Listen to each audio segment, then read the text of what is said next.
Welcome to Beyond the Breakwater, where just beyond the crashing waves of fear, discomfort, and doubt lies the greatest potential for life transformation. We want to guide you into the open waters where the calculated risk you take becomes the turning point for you or your organization to thrive. So draw up your anchors and prepare for departure in this week's episode of Beyond the Breakwater.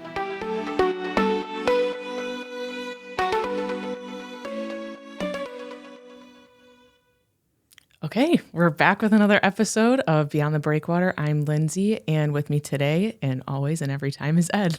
Great to see you again, Lyndsay. Always fun to do this with you. Yeah, it's been awesome. And last week, we talked about just the multiplication of $1. And if you have not listened to that episode, I would say go back. That was, I think, one of the most groundbreaking concepts for me. And I think it's just going to help a lot of churches have a tremendous impact in the people that they're reaching, the lives that they're touching. Before we go on, can I just do a follow-up to that? Yeah. Because I want especially pastors to really think about this. I want them to think about what they do with their tithe. You know, a tithe in the Bible is giving 10%, and what we do as a practice as a church is that for every dollar that's given to the general fund, we give at least 10% away. And there were times, that we would just write checks. Like, oh, let's give money for this, money for that. We would get a group together and we would just write all these checks. And then as we started our community ministries, which we touched on last week, we started to change. And now what we do is we look at our tithe and we say, how do we take our tithe and how do we multiply the tithe? Mm-hmm. And so we're always looking at, like, how do we take this tithe or dollars from the tithe and maybe slide it over into community ministries so that we can actually multiply those dollars. Mm-hmm. And real quick, if I give an example, I know some of these are big, so I just want to use it because this is our example. Mm-hmm. Like, we may give our garage, so let's just say $50,000 as part of our tithe. And I know for some would be like, whoa, that's a lot of money. Yes, it is. But the garage does $450,000 of ministry. So see, for $50,000 gift, they multiply it 9 times, and their gross revenue is $450,000. So the $50,000 is underwriting people that can't pay. But in order to keep the garage sustainable, we're able to give a gift. So I just want to follow that up because I don't want anybody to say, well, we could never do that. Yes, you could. Look at your tithe. What do you do with your tithe?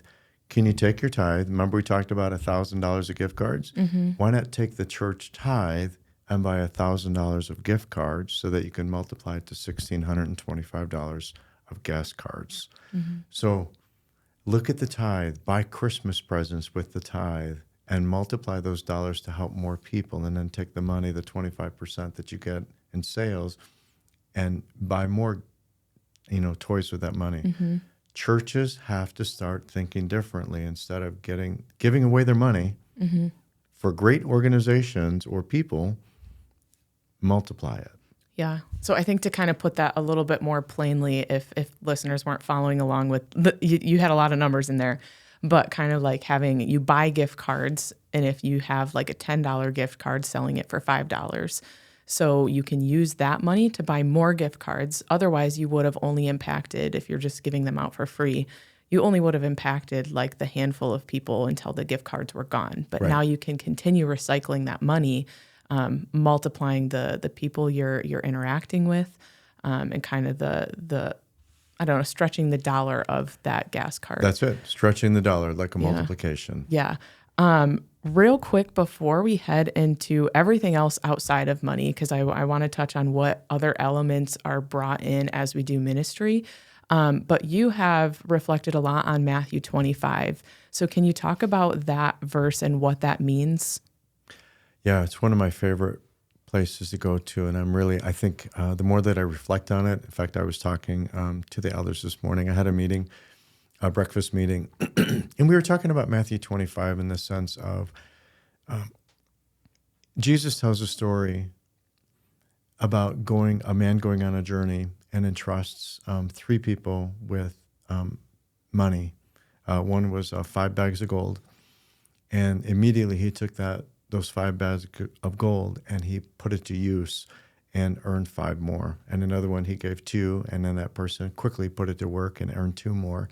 And the third person took it, buried it in the ground, and then give it back to the master. And Jesus was not at all happy. He said, at least you could have put it in the bank and given it back to me with interest. And as we look at that, this is part of that multiplication. We're looking at that like, okay, Lord, what have you given us? What have you given us as a church?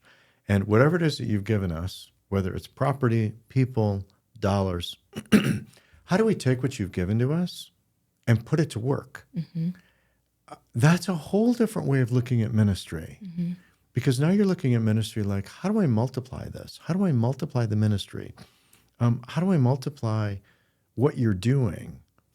And that level of thinking is really different when it comes to church. Yeah. Yeah. So putting things to work, and you alluded to things outside of money.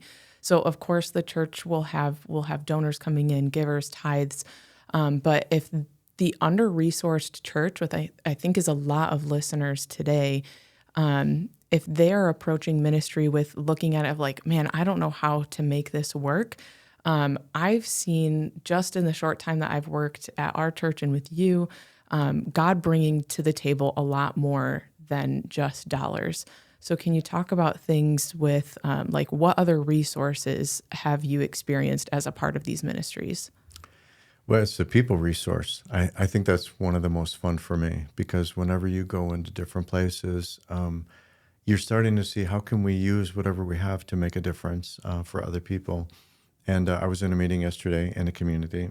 I love to go to community ministries, Lyndsay. I just love it because I get to interact with people, and I never know if there's anything that I have to offer. I don't know if there's anything that I can help with. And it was this mental health meeting in the community. And it was really interesting because here was a person saying, I'm so frustrated because we want to help with the opioid pandemic, if you will. Mm-hmm. I don't know if that's the right word, endemic.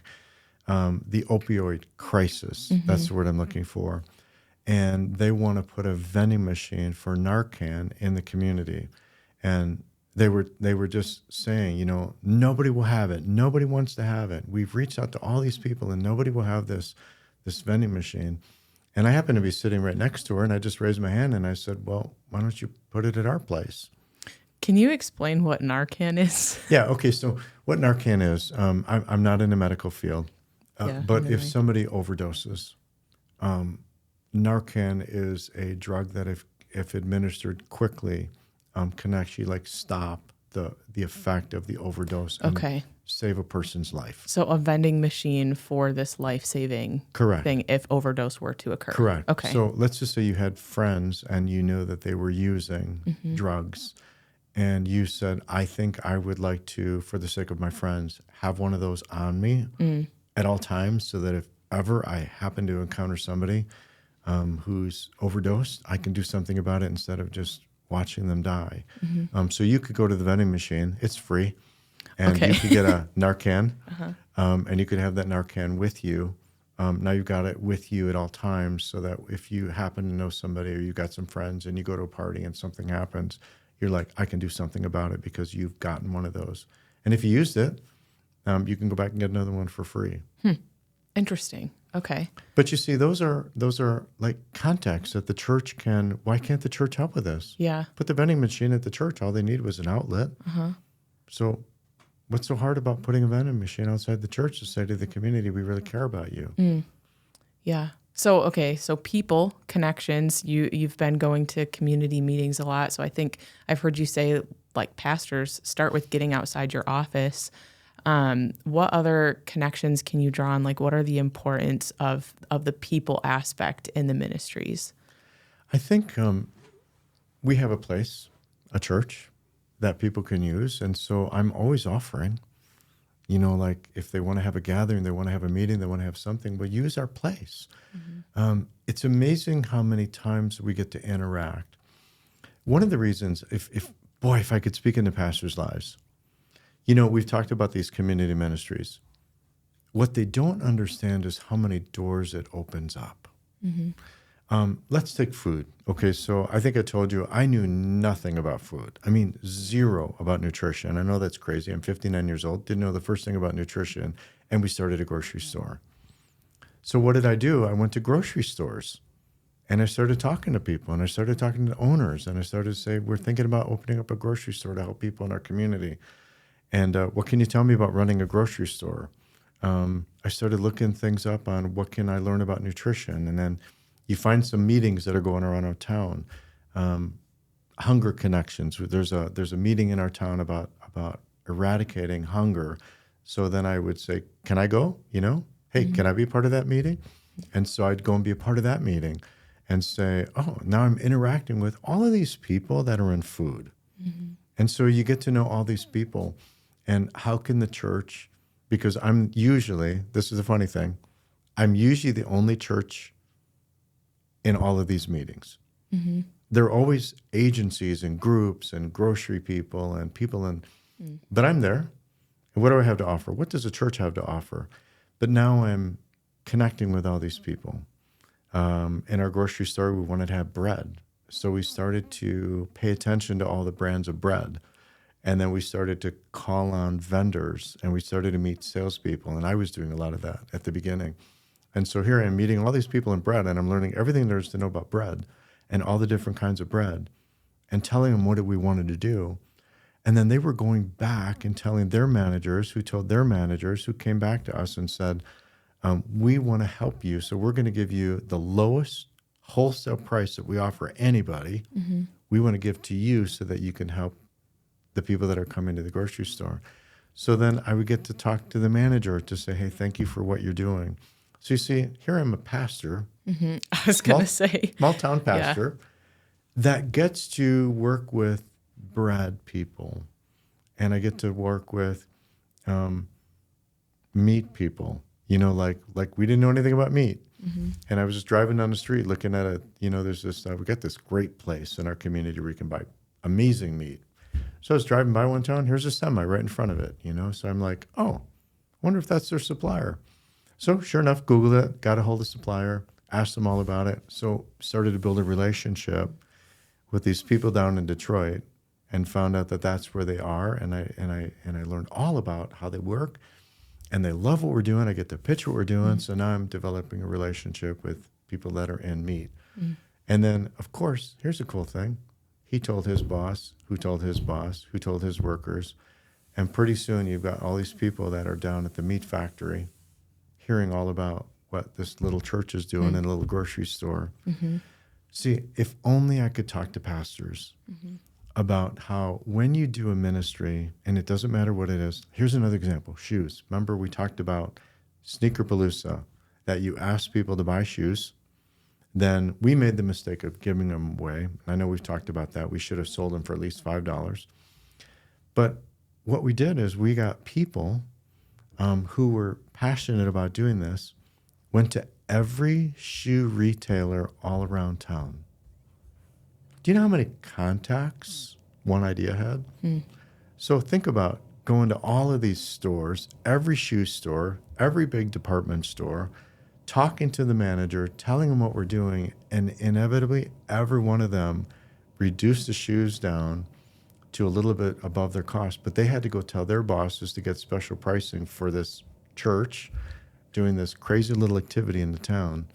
And one idea led to how many contacts around town. So the beauty is here's a pastor. Normally, I don't know how it is for any other field, but I know when people go, what do you do? I kind of choke because I know if I say I'm a pastor, everybody takes a step away from me. Physically, they're like, get away. I don't want to talk to you. But when they're like, what do you do? I say, well, I'm a pastor, but I want to tell you something about what I get to do. They're like, what do you mean? We do this thing with shoes. They're like, what? What do you mean? What's the church doing with shoes? Well, our goal is to get shoes to kids, but we want to do it in a dignified way. What are you talking about? So here I am. I can talk to anybody, and I can pitch this incredible thing that we get to do for people and with people in a dignified way. And you know what almost every time people say? I want to be part of that. So that's cool. Gives us as pastors something that's of interest to so many. Take your pick of any one of these community things that you're doing. So, okay, so you're a pastor, and when I think of a typical job description of a pastor, I'm like, what? You're running to Detroit to pick up food. You're running your grocery store. You're learning about all of the things of how to run these ministries. Like, how do you have time to do all of that? Like, are you the person going and running the grocery store? Are you the person going to pick something up? Yeah, that's a good question. Sometimes the answer is yes. Okay. So along the way, I didn't know anything about food. So it's really hard for me to say to somebody, run with a food ministry if I don't even know what it is. So I was always like the first one that I want to learn and then very quickly bring people around me. So am I running the grocery store? Absolutely not. Because I want to multiply my time. There's another multiplication piece that we talked about last week. Because I want to multiply my time, who's a great person who has a passion for this, that I can teach everything that I know, and then set them loose, and then they start learning way more than I could ever learn because they've got more time to learn it while they're running the food center. And then they raised up more supervisors underneath them. So now we're running different church, different supervisors, all running this little grocery store called the Bridge Food Center. And you have this multiplication of talent that's all coming in, all these people passionate who keep telling more people, who keep telling more people. And then pretty soon you have a whole community that's bringing food to a little grocery store for a bonus section. And then now there's a big competition going on in our town that all the county employees are all battling against the city employees of who can bring more food into the bonus section. And the bonus section is for every $10 you spend, you get a bonus item free, up to 4 items. We go through 200 to 300 items every single week that we're open, or every day we're open, 200 to 300 bonus items. So now you got, see, are you following this? Yeah, I'm like, what else can we multiply? County, you got corporations, you got businesses, you got doctor's office. Everybody's doing these competitions of who can bring more food and have the greatest impact on the people that need food in a way that maintains the dignity of a person. So I'm one person who had a dream, worked with one person, and the two of us started. And then now, look how many people are part of this. That's the thing that if I could speak into a pastor's life, multiply yourself, have something that's of value. Ask God, show me of what's the value of this community that's of need. And then how do I start to bring other people around it? But you got to go first. I think that's the hardest thing for pastors, that I've got to get them beyond the breakwater. I mean, if we can go back to our model, they have to go out beyond the breakwater and say, I'm way out of my comfort zone. I don't know anything about this, but I'm going to learn. And I don't know how to do it, but I bet I can find people who know how to do it. And when you find a person who knows how to do food, they love to tell you what they've learned about food. Yeah. You find a person in nutrition and just say, could you teach me about nutrition? They love to teach you about nutrition. And then you say, is there anybody else I should talk to? And they say, yeah, here's my 3 friends. Go talk to them. And you call them and you go have coffee with them. And you're saying, I have a crazy idea to open up a grocery store. And pretty soon, over something like food, you're just exploding into the community of getting to know all these people who are starting to all work together for the singular purpose of putting more food on the table. That's amazing. Awesome. Yeah, it is amazing. And so you're challenging a lot of pastors right now, like speaking to a lot of churches. So I think some listeners might be asking, like, okay, where does Jesus come into this? Where does the gospel, like, what is the point of any of this if they never hear the gospel? Yes, thank you for that great question. Let's go back to when Jesus was asked, what's the greatest 2 commandments? And he said so simply, love the Lord your God with all your heart, soul, mind, and strength. And the second is love your neighbor as yourself. The church, out of their love for Christ, goes and loves people. When people walk into the grocery store, they have a barrier. They're hungry. If they walk in the door and you're like, I want to tell you about Jesus, they oftentimes can't hear it because they're hungry. So how do we love people? You serve them, you love them, you get them the food that they need at a price they can afford. And then as you satisfy the hunger part of it, then they're like, who are you? Remember, I know we've talked about these 2 questions. They always want to know who you are, who are you, and why are you doing this? That's when you get to actually speak your faith. I'm doing this because God loves me, and we're just instructed to love. And we are going to love. And we are going to love in a way that you really need. And so it's like the perfect model for the church. Out of your love for Christ, find ways to love people in your community in a way that meets a need. And as you meet the needs, they can actually listen and they can hear what you have to say about Jesus. Yeah. But if you just go into a church, if the church just goes into the community like, hey, I want to tell you about Jesus, and they're hungry, let's look at all the times with Jesus. They came to him and he healed them. Mm-hmm. Now they could listen. He would feed them.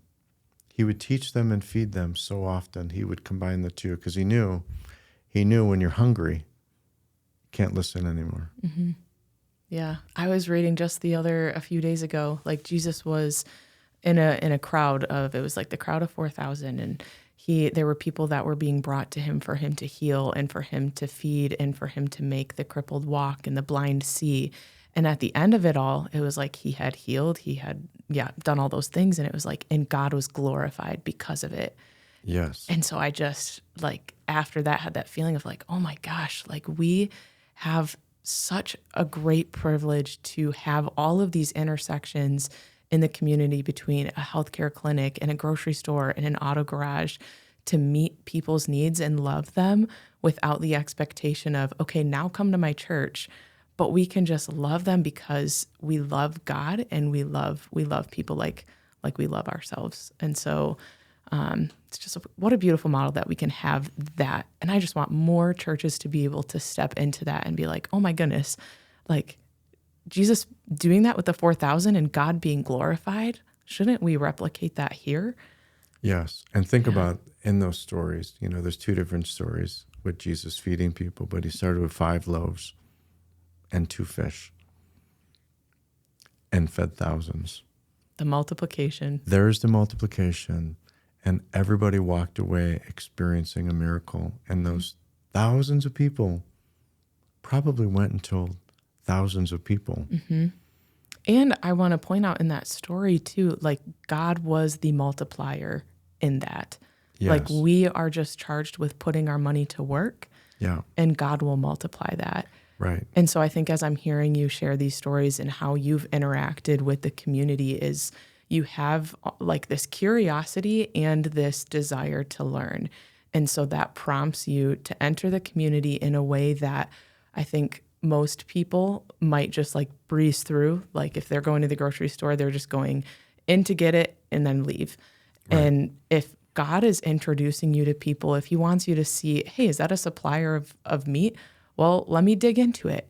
So I think if anything, like listeners should walk away from this challenged, be so curious about all of the places you're going, all of the people that you're meeting, wherever God has you.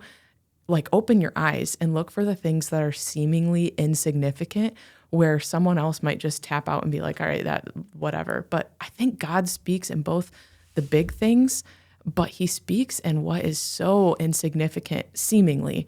It's like he wasn't in the wind, he wasn't in the fire, he wasn't in the earthquake, but he was in the whisper. Right.